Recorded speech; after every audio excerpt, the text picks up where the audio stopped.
European diplomats are reported to be horrified by the choice of Vance, as he said he doesn't care what happens to Ukraine.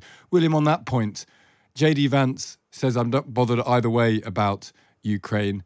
Is he a problem? Is he just pointing to what else is going to happen with Donald Trump, which is the war in Ukraine is going to get deprioritized to an incredible extent by a Republican administration?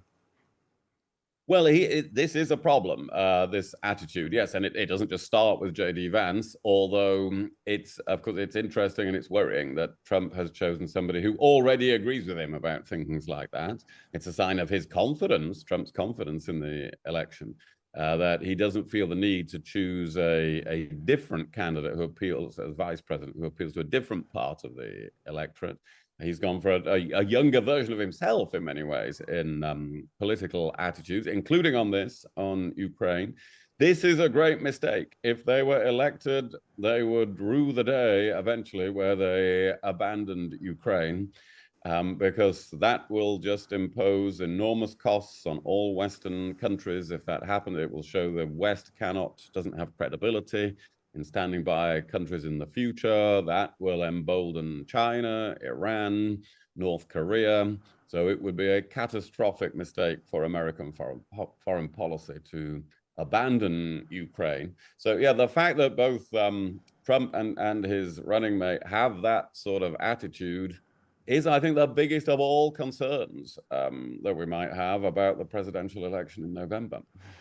Kate, is J.D. Vance a sort of mini-me version of Trump? Josh was saying he's actually more Trumpian than Trump because he actually believes this stuff from his heart, whereas Trump, you get the feeling, doesn't always believe everything he says.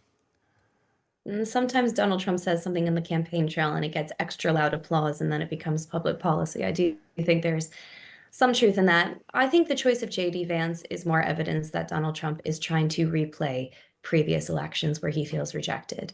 So in 2022, during those midterms, Trump put up all kinds of candidates. We had the MAGA candidates who were backed by Donald Trump. There were some really ugly primaries going against more traditional Republicans. And the real fight of 2022 was actually between those two groups rather than the Democrats.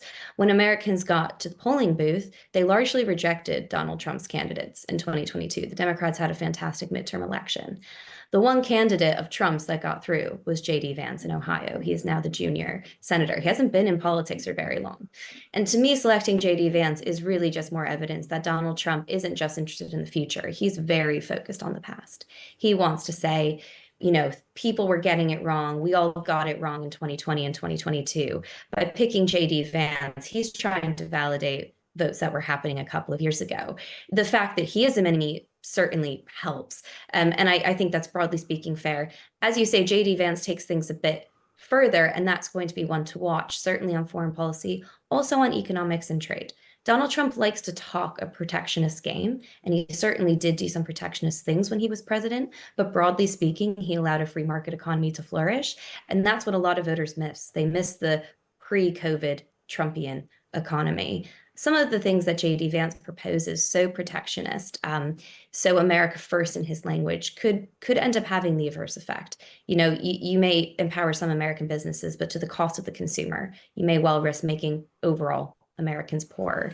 Is that something Donald Trump really wants to do? He wants to be able to claim the best economy America's ever seen. So we might see some tension there, a bit of push and pull, particularly between whoever Trump picks as his economics team and what J.D. Vance is doing as vice president. Were they to be elected, I have to say the polls are looking very good for them.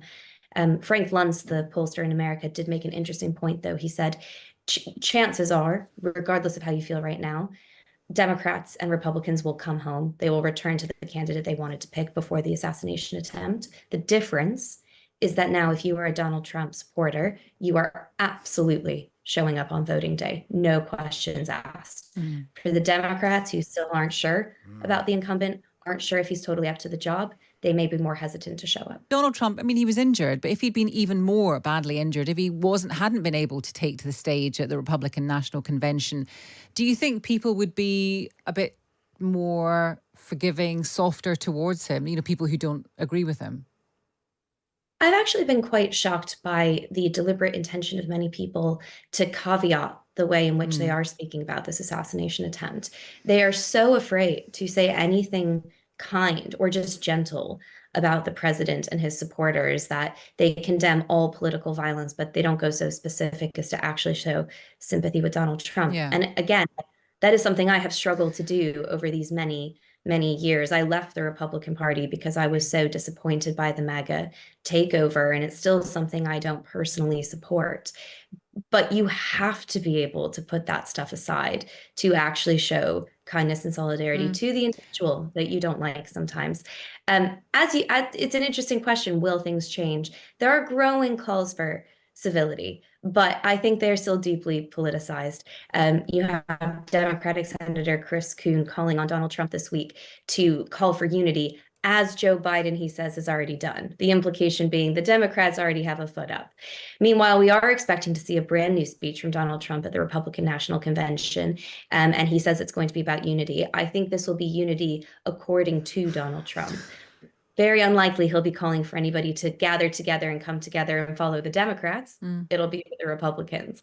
But do we see a bit toned down in rhetoric? Perhaps in the next presidential debate, if that goes ahead, will we see Donald Trump and Joe Biden using softer language with each other, not being so aggressive? I hope so. William Hague, what do you make of the kind of the Trump bounce, so to speak? I mean, it seems ridiculous that that you can almost lose your life. And yet we are talking about the political bounce out of this because people feel more sympathetic, they feel more passionate. I don't know how many people would actually change their minds and go for Trump. Perhaps people who were not sure about Donald Trump, Republicans, absolutely are going to vote for him. But how do you gauge the effect on the election when it comes of the last couple of days? Well, I think there's bound to be an effect. It might be a temporary effect. And in fact, the pattern of these things has been, Kate was just talking about the attempt on the life of Ronald Reagan. That did affect his poll ratings for about 6 or 8 weeks after that in 1981. And then they went back to normal, or, as near as normal as one can tell. And so there might well be an effect similar to that in this respect. As the days and weeks go by, other election arguments will come to the fore. People will be reminded why they're against Donald Trump or against Joe Biden.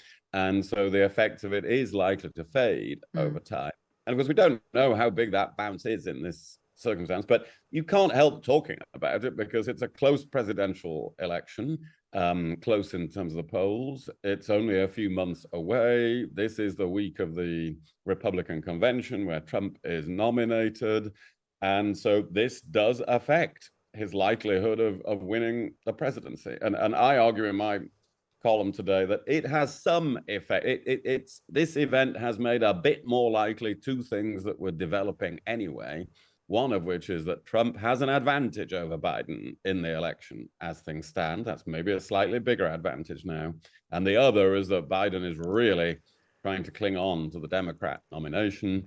And he's probably helped a bit in that by these events. So you can't help but talk about the political consequences of this very human event of somebody almost being killed. We'll talk about J.D. Vance in a minute, but just finally, William, on this, do you have any hopes at all that when you have a former president, someone who wants to become president again in November, one of them, someone like that, someone's tried to kill them in a very violent and public manner, does that shock a country like America, with its gun laws, with its history of assassinated and attempted assassinations on presidents? Do you think there'll be any effect in terms of the words that are used, the language that is used between now and November, or do you think that it will ultimately have no effect? Well, on the whole, I wish it would have some effect because American politics has become, as we know, extremely divided. But I think one of the reasons it's divided is because people live in different echo chambers, in different media and social media worlds where they don't really hear the news that the other side is hearing. That isn't going to change because of this event. And so I don't see that improving very much. There is, exactly as Kate said, that there's a temporary effect. But think of all the things that people are going to be arguing about in this election, about abortion, about cultural values, about foreign policy, economic policy. You know, they are really going to get very excited about all those issues again. So I actually, maybe I'm a bit too cynical, but I don't see this having a permanent effect on American political discourse.